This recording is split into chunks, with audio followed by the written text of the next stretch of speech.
My name is Ava Martinez, and I never expected my 16-year-old daughter to save me from my own family, especially not during a night meant to celebrate legacy and love. It was a warm September evening in Austin, Texas, the kind where the sky melted into rose gold and everything felt suspended in time. My parents, Rosa and Mateo Martinez, were celebrating their 45th wedding anniversary with a grand party at the historic Langston estate. Twinkling string lights draped the courtyard, a jazz trio played under the ivy-covered archways, and the scent of white gardenias drifted in the air. From the outside, it looked like the perfect celebration. But Jasmine, my daughter, the one with silent eyes and a radar for truth, was growing increasingly uncomfortable. She stayed close to me at first, her emerald dress flowing around her as she clutched her clutch bag tightly. I thought she was just being a typical teenager, anxious about being surrounded by old money and older traditions. I gently touched her back, trying to reassure her. "Relax," I whispered. "It's just dinner. Smile for Grandma." Jasmine didn't reply. She scanned the room, her gaze flitting between her grandparents and, oddly, toward the entrance. Guests streamed in. Laughter bubbled from clusters of perfectly dressed people. Champagne flutes sparkled in the golden light. I saw my little boy, Leo, bouncing with excitement as he ran toward my father, who lifted him up with exaggerated glee. "There's my boy," Dad boomed, loud enough for everyone to hear. "Our little Martinez legacy." I smiled politely. This was their world. The legacy, the tradition, the performance. I was here to show face, play the supportive daughter, and keep the peace. Jasmine stood a little behind me, her expression unreadable. Then it happened. The anniversary cake, a towering white and gold confection, was wheeled out to the sound of soft applause. Waiters began handing out sparkling cider to the younger guests and champagne to the adults. My father stepped up to the mic, preparing to give a toast. But before he could speak, I felt Jasmine's hand grip my arm, tight. Her voice was low, urgent, trembling beneath the surface. "Mom," she whispered, her nails digging into my skin. "We need to leave, now." I blinked, startled. "What? Why? What's wrong?" She looked up at me, her eyes clear and fierce in a way I hadn't seen before. "I'll explain in the car," she said. "But please, trust me." At that moment, I didn't know what she had seen. I didn't know what she had heard. But something in her voice chilled me. And that was the moment everything began to unravel. My parents, Rosa and Mateo, were pillars of Austin's elite, old money wrapped in polished manners and designer suits.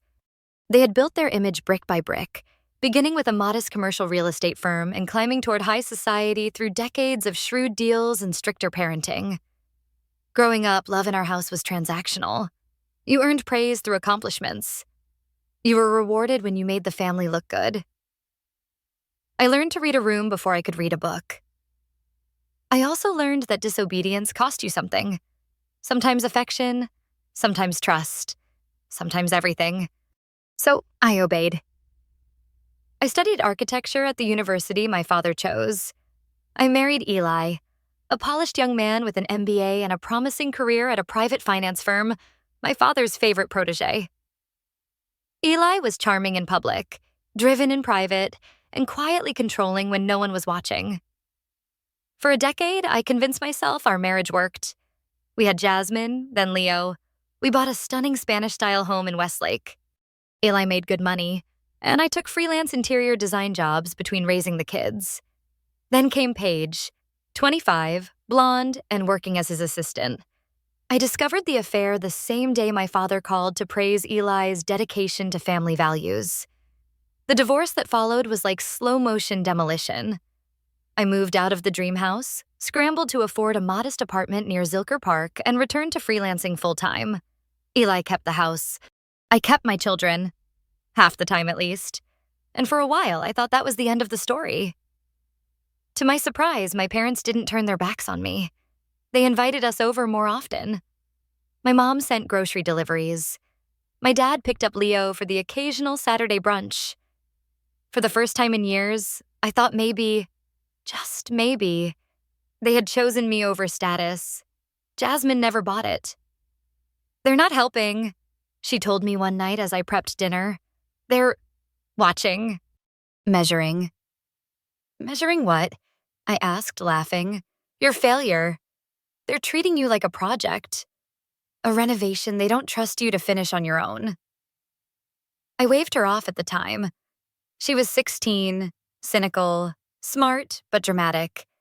She'd always been intuitive, too sharp for her own comfort. "Sweetheart," I said, "they're trying to be supportive, in their way." Jasmine just shook her head. "You keep saying that, but Mom, they look at me like I'm trouble. And Leo? They act like he's their do-over." It stung, but I didn't press. I thought she was being oversensitive. I still wanted to believe that my parents had grown, had softened, had learned to love without expectations. But Jasmine? She had already started noticing what I refused to see. And that would change everything. The Langston estate was glowing by the time the last of the guests arrived. Lanterns flickered in the garden, casting soft light over marble walkways. Waiters floated by with hors d'oeuvres, and a harpist in the corner played something delicate and forgettable. From a distance, it looked like a fairy tale, but up close, it felt staged. Jasmine clung to the edges of the crowd, her eyes moving from guest to guest like a quiet analyst. I tried to mingle. I greeted second cousins I barely remembered, accepted compliments on my resilience, and answered endless polite questions about work and the kids. Then I saw them, Eli and Paige. He looked exactly as he used to on our best days. Tailored suit, self-assured grin, always one polished step ahead of everyone else in the room. And Paige, draped in silver silk, her hand delicately on his arm as though they'd always belonged in this crowd. I froze. Not out of jealousy, those years were long behind me, but out of disbelief. My mother glided over to them first. I watched her embrace Eli like a long-lost son. My father joined moments later, shaking his hand and introducing him to business associates as if nothing had ever changed. Paige received a kiss on the cheek and a compliment on her dress. I stared in silence. "Did you know they were invited?" I asked my cousin Lizette, who had wandered over with a flute of champagne. Lizette looked uneasy. I thought, "You knew. Your mom sent out their invite personally." The pit in my stomach deepened. Nathan's betrayal had wrecked my life, but my parents' betrayal now stung worse. They knew what he had done. They'd seen me rebuild my life from nothing. And yet, here he was, the favored guest. Across the room, Leo laughed as my father handed him a miniature model airplane. My son looked like he was in heaven. I retreated to the bar. Jasmine appeared beside me silently, handing me a napkin as I wiped my sweaty hands. "They didn't even hesitate," she said. "Don't start," I warned, trying to keep my voice steady. "Tonight isn't about us." She didn't answer, just watched. I thought she was texting a friend when she pulled out her phone, but I caught a glimpse of the screen. She was recording something. My father, Eli, Paige, their movements, their smiles, the way they laughed too hard at nothing. "What are you doing?" I asked. She gave me a cool look. "Keeping receipts." I should have asked more questions. I should have listened to the way her voice tightened around the word receipts. But instead, I turned back to the bartender, asked for another glass of wine, and told myself to hold it together. The real party was just beginning, and I didn't yet know I was the one being left out of the plan. By the time the cake was being plated and served, I had downed my second glass of wine, slowly, carefully, still holding on to Grace like it was armor. I found a seat near Jasmine, who had drifted toward the edge of the terrace with a plate of untouched food. Her eyes weren't on the cake or the guests. They were on my father and Eli, who stood near the band, laughing like brothers. The lights dimmed and a hush fell across the room. A projector whirred to life against a silk-draped wall, and the screen lit up with the title, 45 Years of Martinez Legacy, A Journey of Family, Strength, and Vision. Soft music played as old photographs faded in and out. My parents in the early days, my brother Nico as a toddler, our family home being built brick by brick. The early slides warmed my chest. But as the timeline crept closer to the present, something changed. There was Eli at our wedding, holding Leo as a baby, standing beside my father at some ribbon-cutting ceremony I hadn't been invited to. Paige even made an appearance, smiling at a recent charity gala, standing beside Eli with her hand on Leo's shoulder. I watched in stunned silence. Jasmine was shown only twice, in the background, mostly out of frame. And me? One blurry image from 5 years ago. A photo of me setting up an art gallery booth, credited simply as guest designer. I was being erased. The applause that followed was generous but distracted. Some guests exchanged looks, uncertain, confused, but most turned back to their champagne. My father returned to the microphone, beaming beside my mother. "Thank you all for being here," he said. "This isn't just a celebration of the past. It's a declaration of our future." He gestured toward Eli and Leo.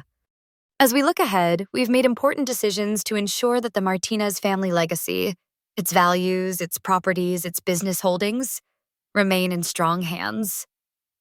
I felt Jasmine stiffen beside me. My father continued, his voice rising with conviction. "Legacy is not just blood, it's vision. And sometimes securing the future means making changes that others may not understand in the moment." His gaze swept the crowd, landed on me for half a second, then back to Leo. Polite clapping followed. Eli placed a hand on Leo's back and whispered something in his ear. Paige smiled, content. My mother wiped a tear, always the perfect performance. And then Jasmine stood. She leaned toward me and said in a voice only I could hear, "I need to check something." "What do you mean?" I asked, but she was already moving. Swiftly, quietly, toward the hallway that led back to the estate's private rooms. I watched her disappear into the shadows, anxiety clawing up my spine. Something was coming. And Jasmine already knew what it was. I sat frozen in my chair for what felt like an hour, though it was probably only 20 minutes. Conversations buzzed around me. Laughter rose from clusters of family friends, and Leo sat on Eli's lap, absorbed in something on his phone. My son looked perfectly at home, and I felt like a stranger in my own family. Finally, Jasmine returned. Her face was pale, her chest rising and falling faster than usual. She walked straight past the table and touched my shoulder. "Mom," she said quietly, "we need to leave. Now." I blinked. "Jasmine, not this again." "No." She cut in, firmer now. "I'm serious. I saw something. I'll explain, but we can't stay here." "Is it an emergency? Are you sick?" She glanced over her shoulder toward the hallway. "Not me. Us. All of us. Just, please trust me." There was a tone in her voice I hadn't heard before. Not panic, but something colder, focused, strategic. I nodded slowly. "Let me say goodbye to Leo." "No." Jasmine grabbed my wrist. "Don't tell them. Just take him, quietly." Something in her eyes made me listen. I crossed the room to where Leo was still giggling with Eli. "Hey, buddy," I said, brushing his hair back. "We're heading out. Jasmine's not feeling well." Eli looked up. "You sure?" Mateo had something he wanted to announce soon. About Leo's school, I think. I froze. "School?" Eli shrugged. "It's a family matter. Your father will explain." Leo protested, but Jasmine slipped between us. "Leo, come on. Mom said we could get ice cream on the way home." He brightened and took my hand. We moved swiftly through the ballroom. I heard murmured voices as we passed. My mother asking where we were going, my father calling out, "Brooke, at least wait for the toast." I didn't answer. We slipped out through the side doors and into the warm night. The cicadas were loud now. The stars were sharp and cold. Inside the car, silence stretched between us as we pulled out of the estate's circular drive. Leo yawned and leaned against the window, already sleepy from the sugar and excitement. When his small snores filled the back seat, I whispered, "Jasmine, what did you see?" She didn't answer right away. Instead, she opened her phone and scrolled through her gallery, then turned the screen toward me. I went into Grandpa's study. The one behind the library? He keeps a briefcase under the desk. I took the phone from her. The photos were sharp, high resolution. Property transfer papers with my name and Eli's. Documents that reassigned ownership of the house my parents had promised me since childhood. Custody modification drafts, financial restructuring notices, and at the bottom of one page, a handwritten note. Must finalize before Brooke can contest. Ethan must remain in Wallace, correction Martinez line. I gasped. Jasmine stared ahead. They've been planning this, she whispered, for months. I pulled into a dimly lit shopping center parking lot, my hands trembling around the steering wheel. Leo was still asleep in the back, unaware that his entire life was being reshaped without his mother's consent. Jasmine sat in the passenger seat, arms crossed, watching me like she was bracing for disbelief. But I wasn't angry. I was stunned, quietly broken open. How long have you known? I asked. She looked down. I didn't. Not really. I just started feeling like something was off. Grandpa kept making comments about Leo taking over the family one day. Grandma barely looks at me anymore unless it's to correct my posture. And when I caught them talking to Eli in hushed tones at the last Sunday dinner, that's when I knew something wasn't right. She unlocked her phone and showed me another folder. Screenshots of text messages, dozens of them. Aunt Celia? I whispered, seeing the name. Jasmine nodded. I found her on social media. We've been messaging for 2 months. She told me what happened to her. Said it might happen to us. I blinked fast, trying to focus. Celia had been erased from our family when I was in college. My father claimed she'd made poor choices and abused family generosity. But I had loved her. Her laugh, her stories, her softness that felt so different from my mother's hard edges. She warned me, Jasmine continued. Told me to pay attention to the way they talk about legacy, about bloodlines, and how they treat women who step out of line. I scrolled through the conversation. Celia urging Jasmine to look out for signs, secretive meetings, legal documents being rushed, family parties that conveniently excluded certain people. I thought I was being paranoid, Jasmine said, voice quiet. But when I heard Grandpa and Eli in the hallway earlier, laughing about how you'd never see it coming, I knew I had to check his office. She paused, then added, I took photos. I also recorded a part of their conversation. She hit play.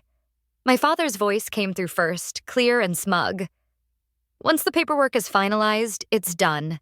The house goes to Eli as guardian, the trust moves under his control, and Leo becomes the Martinez legacy. Brooke will cry, but she's always been emotional. Then Eli. She'll fight it, you know. Dad. Not if we make it look like a choice. Let her walk away thinking it was her decision. I couldn't breathe. The people I had trusted, who had raised me, were plotting to take my son, my home, and everything I had left. I looked at Jasmine, her face full of worry and fierce resolve. I didn't know how to tell you, she whispered. You just did, I said, tears slipping down my cheeks. And in that moment, I realized my daughter had seen the truth long before I did. And now, I had to act. The next morning, sunlight filtered through the curtains like nothing had changed, but everything had. Jasmine had fallen asleep on the couch, her phone still in her hand, folders of evidence locked and labeled. I watched her for a long moment, quietly in awe of the girl she had become. No, of the woman she already was. I brewed coffee with shaking hands and called the one person I hadn't spoken to in years, Aunt Celia. She answered on the second ring. Ava? Jasmine showed me everything, I said softly. I'm sorry I didn't believe you. I didn't ask questions when they erased you. I just went along. There was a pause. So did I, she replied, until they came for me too. But your daughter? She's fire. Celia gave me the number of her lawyer, Lillian Hart, an independent family attorney with no ties to the Martinez circle. By noon, I was sitting in Lillian's modest office downtown, surrounded by the sharp scent of lemon polish and quiet authority. Jasmine came with me, organized and steady, handing over photos, recordings, timelines. "This isn't just a custody issue," Lillian said after reviewing the files. "This is coordinated financial manipulation and potential parental alienation." "Can we stop it?" I asked. "Yes," she nodded. "But we move fast. First, we'll file for an emergency injunction to block any property transfers. Then we begin the custody defense." I breathed out for the first time in what felt like days. Lillian leaned forward. "But Ava, there's something else. This is more than protecting your assets. It's about reclaiming control over your life. You've been gaslit for years. Your instincts were buried under guilt and obligation. Now we pull them back." That afternoon, I made 3 calls. First, to my brother Nico, who lived in Seattle and had always kept a safe distance from our parents. He confirmed what I feared. Dad mentioned transferring the Westlake house to Eli, said it was to protect Leo's future. I didn't know how to tell you. Second, to my ex-husband, I invited Eli to meet at a neutral coffee shop near the lake. Jasmine suggested I record the conversation. I did. "You're blowing this out of proportion," he said when I mentioned the documents. "Am I?" I placed my phone on the table, face up. "Because I have audio, photos, and legal counsel. You and my father tried to steal my son and my future." Eli's expression tightened. "You're making this ugly." "No," I said. "You already did that. I'm just not pretending anymore." Finally, I called my parents. My father answered. "Brooke," he said coldly, "I assume you're ready to apologize." "No," I replied. "I'm ready to fight. And if you think I'm scared of losing you, think again. I've already lost too much trying to keep your approval." Then I hung up. That night, Jasmine stood beside me as I filed the first legal motion of my life. And for once, I didn't feel like the black sheep of the family. I felt like the wolf. 3 months later, I sat at the long glass conference table across from my parents, Eli, and their lawyer. Jasmine was beside me, composed, confident, her folders neatly organized and color-coded. Aunt Celia sat quietly behind us, her presence more powerful than any accusation. And across the table sat my parents, stiff with performance. Eli looked like a man who wanted to disappear. The room was still until Lillian broke the silence. "Before we begin, I'd like to remind everyone that this mediation is legally binding. We are here to resolve significant grievances concerning asset transfer, inheritance mismanagement, and custodial interference." My father scoffed. "This is absurd. These are private family matters." Jasmine calmly opened a file. "Private doesn't mean legal," she said. "And what you did wasn't family. It was manipulation." We presented everything. The photos, the recordings, the emails from Nico, the confirmed attempts to change Leo's custodial rights behind my back. My father remained defiant. My mother dabbed the corner of her eye with a tissue she didn't need. But the worst moment came when Lillian played the audio clip of my father's voice saying, "Let her walk away thinking it was her decision." I saw something flicker in my mother's face then. Shame, maybe. Or fear of what others might say when this came out. "You always needed someone to blame," I said quietly. "First Celia, then me. But not this time." Lillian outlined our terms. All prior promises regarding inherited property, particularly the Westlake house, were to be honored and legally secured under my sole control. Any trusts involving Leo or Jasmine would be managed by a neutral third party, not my father.